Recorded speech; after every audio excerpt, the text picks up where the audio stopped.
আমি মনে করি যে আমি এই ৪ নম্বর শ্রীপুর ইউনিয়নের চেয়ারম্যান পদপ্রার্থী। তা আমি চাচ্ছি একটা মাদকমুক্ত সমাজ করতে। যদি একটা মাদকমুক্ত সমাজ হয় তাহলে আমাদের সবার জন্যই একটা সুযোগ যে সমাজটা আমাদের ভালো থাকবে। তা সেই আঙ্গিকে যেহেতু আমার কাছে তোমরা দুটো বল চাইছো, এই খেলার জন্য যা যা প্রয়োজন তোমাদের এই খেলা করার জন্য শুধু বল না, বল ছাড়াও যা প্রয়োজন তুমি আমার কাছে বলবা।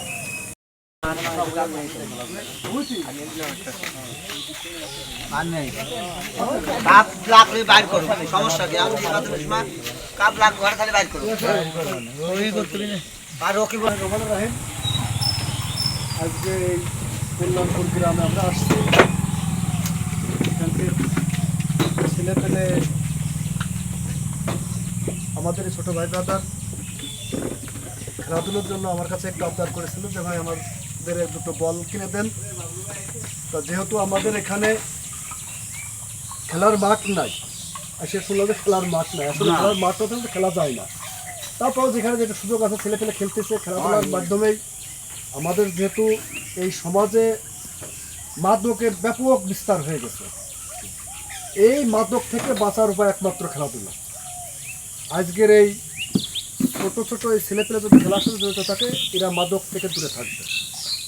তা আমি মনে করি যে আমি এই ৪ নম্বর শ্রীপুর ইউনিয়নের চেয়ারম্যান পদপ্রার্থী। তা আমি চাচ্ছি একটা মাদকমুক্ত সমাজ করতে।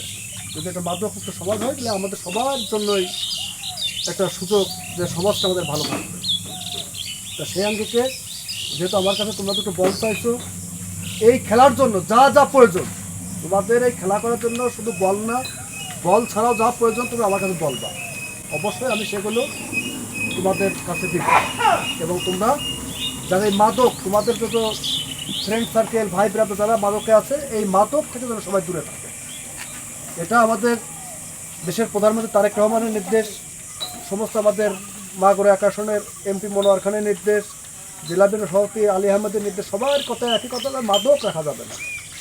এই মাদকের এগেনস্টে আমাদের জিরো টলারেন্স নিয়ে আসতে হবে এবং মাদকের বিরুদ্ধে আমাদের সোচ্চার হতে হবে। তাই তোমরা খেলার জন্য খেলা করবা, যা প্রয়োজন আমার কাছে বলবা, আমি অবশ্যই তোমাদের সেটা পূরণ করব। আমি চেয়ারম্যান হই আর না হই। এবং সবাই আমাদের একটু দোয়া করবেন, যেহেতু আমি ৪ নম্বর শ্রীপুর ইউনিয়নের চেয়ারম্যান পদপ্রার্থী।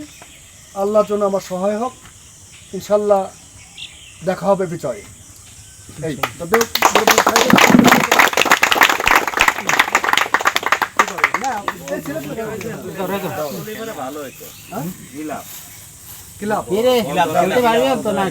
আচ্ছা ঠিক আছে, মামার সাথে কথা বলে আমি ব্যবস্থা করে দেবো।